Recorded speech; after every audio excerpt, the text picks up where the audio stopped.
여러분 안녕하십니까, 진성호입니다. 어젯밤 윤석열, 이재명, 심상정, 안철수 4명의 대통령 후보의 2차 TV토론이 있었습니다. 이 TV토론이 끝난 뒤 오마이뉴스가 4명의 정치평론가에게 누가 잘했느냐 이걸 물었습니다. 오마이뉴스가 어떤 성향의 매체인지는 여러분들이 잘 아실 거기 때문에 또 뭐 이재명 잘했다, 윤석열 못했다 이런 발언이 나왔을 줄 알고 읽어봤습니다. 그런데 의외로 윤석열 후보가 가장 잘했다는 평가가 많았습니다. 심상정 후보가 가장 잘했다는 평가도 물론 있었습니다. 그런데 공통적으로 이재명 후보가 실망스러운 TV토론을 했다는 그런 것이 중평이었던 것 같습니다. 어떤 사람은 3명 잘했는데 이재명만 못했다. 또 윤석열이 1위, 심상정, 안철수 공동 2위, 그리고 이재명이 꼴찌다, 이런 평가도 있었습니다. 또 어떤 평론가는 심상정이 제일 잘했고 윤석열이 두 번째로 잘했다, 이런 평가도 나왔습니다.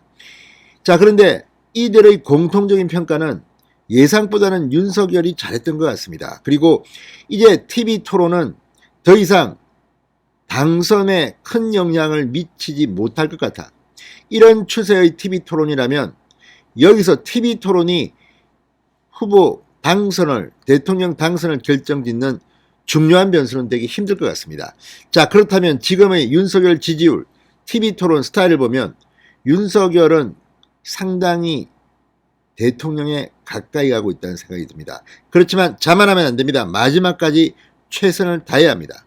어쨌든 오늘 이 평가를 보면 어젯밤 윤석열이 정말 파이팅한 것 같습니다. 오죽했으면 오마이뉴스가 4명의 평론가에게 물어봤는데 이런 답이 나왔겠습니까? 게다가 윤석열 후보는 특히 외교안보 질문에서 이재명을 압도했다는 그런 평가는 눈길을 끌었습니다. 진성호의 직설 시작합니다. 방송에 앞서 아직 진성호 방송에 구독자가 아니신 분은 붉은색 구독 버튼 눌러주십시오. 더 좋은 방송으로 보답하겠습니다. 자, 이 130분여간 격돌한 4명의 TV토론, 평론가들은 어떤 평가를 했을까요? 자, 먼저 윤태곤 드모아 정치분석실장은 3사람은 지난번보다 나은데 1사람은 좀 처졌다, 이렇게 말했습니다. 그리고 처진 사람은 이재명 후보라고 말했습니다. 윤 실장은 윤석열, 심상정, 안철수 세 후보는 지난 첫 번째 토론보다 상대적으로 더 나아진 모습을 보여줬는데 이재명 후보는 그렇지 못했다.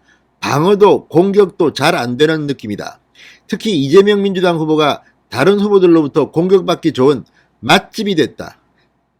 이 말은 김혜경 씨를 시사하는 건지 아니면 뭐 여러 가지 이유가 있겠죠. 아무튼 이렇게 평가했습니다. 이재명만 꼴찌라는 겁니다.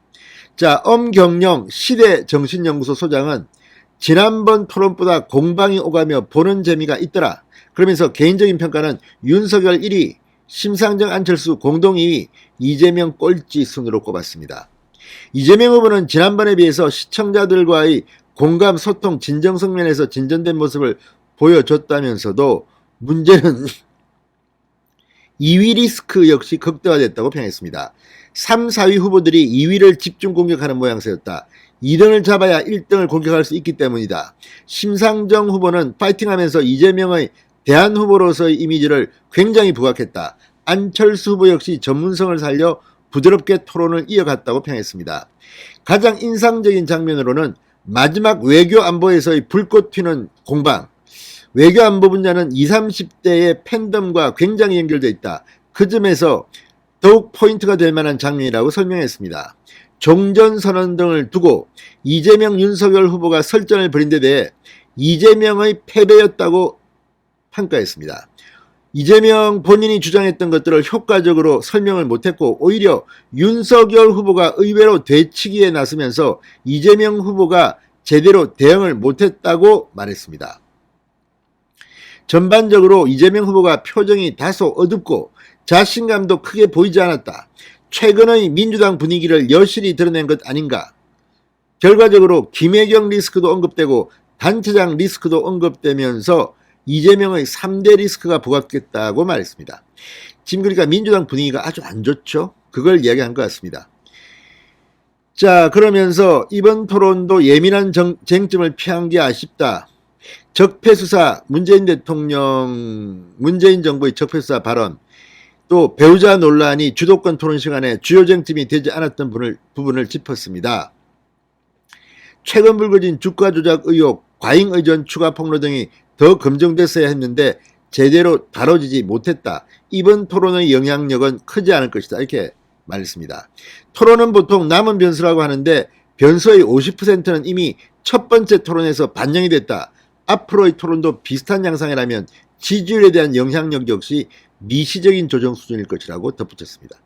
그러니까 1차 토론이 정말 시청률도 39%고 대단했는데 윤석열이 1등했다는 그런 평가가 나오기도 했습니다. 아무튼 이걸 보면 이재명이 만회하기는 점점 힘들어지는 것 같습니다. 자, 이강윤 한국사회여론연구소 소장은 지난번보다 전체적으로 조금씩 진을 보였다. 개인적인 순위는 심상정을 가장 높게 쳤고 철학과 문제의식을 떠나서 토론 기술은 많이 늘었다면서 윤석열 후보를 그 다음으로 뒀습니다. 모범적인 토론에 나선 이재명 후보가 3등, 문제의식과 상황에 대한 인식은 뛰어난 편이었지만 전달력이 아쉬웠던 안철수 후보가 꼴찌였습니다. 자, 아무튼 이걸 보면 지금 대부분의 사람들이 윤석열이 잘했다. 심상정도 좋게 보는 것 같습니다. 아무튼 1위를 한 번씩 했습니다. 자, 윤 후보에 대해서 토론을 거듭할수록 기술적으로 나아지는 모습을 보이고 있다. 특히 북핵처럼 어려운 이슈에서도 이재명 후보에게 크게 밀리지 않는 모습을 보이며 우려를 가리기 어려웠다고 말했습니다. 이재명 후보가 전통적인 민주당 지지층의 확실한 결집을 호소하면서 친문에게 협조의 손짓을 보내는 모양새다. 본인이 오래전부터 이야기해왔던 통합정부론으로 안철수 후보에게 연합정치를 타진한 듯한 모습도 보였다고 짚었습니다. 자, 아무튼 이걸 보면 지금 윤석열 후보가 상당히 센 모양입니다. 그러면서 이재명 후보에 대해서는 이렇게 말했습니다. 지지율이 약간 열세인 국면을 감안하면 조금 더 액티브할 필요가 있어 보이는데 톤 다운된 모습이었다. 전력의 80%만 쓴 것 같은 느낌. 이재명스러움을 보일 타이밍이었는데 오히려 윤석열 후보가 여유로운 모습을 보였다고 평가했습니다. 이 정도면 대충 끝난 거 아닌가 싶습니다. 자, 장성철 대구 카톨릭대 특임 교수는 각 후보별 공약의 재원 문제와 관련해서 증세를 할 건지 국채를 발행할 건지 등을 놓고 논쟁이 있었는데 어느 정도 의미 있는 토론회였다. 이 부분을 제외하면 크게 눈에 띄는 부분은 없었다. 누구도 특별히 큰 실수를 하지 않았고 누구도 월등한 기량을 발휘해 상대를 압도하지 못했다. 지난번 토론과 비교해도 큰 변별력이 없는 토론이었다. 그러면서 각 지지층이 봤을 때 우리 후보 잘했네, 못하지 않았네 라고 할 정도라고 말했습니다. 그러면서 지지율의 TV토론이 앞으로 큰 영향을 끼치지는 못할 것이라고 전망했습니다. 자, 이 4명의 평론가 오마이뉴스가 선정한 사람들입니다. 그럼에도 불구하고 이런 평가가 나왔다는 것은 윤석열이 1등을 했다는 겁니다. 이재명은 꼴찌를 한 것으로 보입니다. 진성호의 직설이었습니다. 여러분 감사합니다.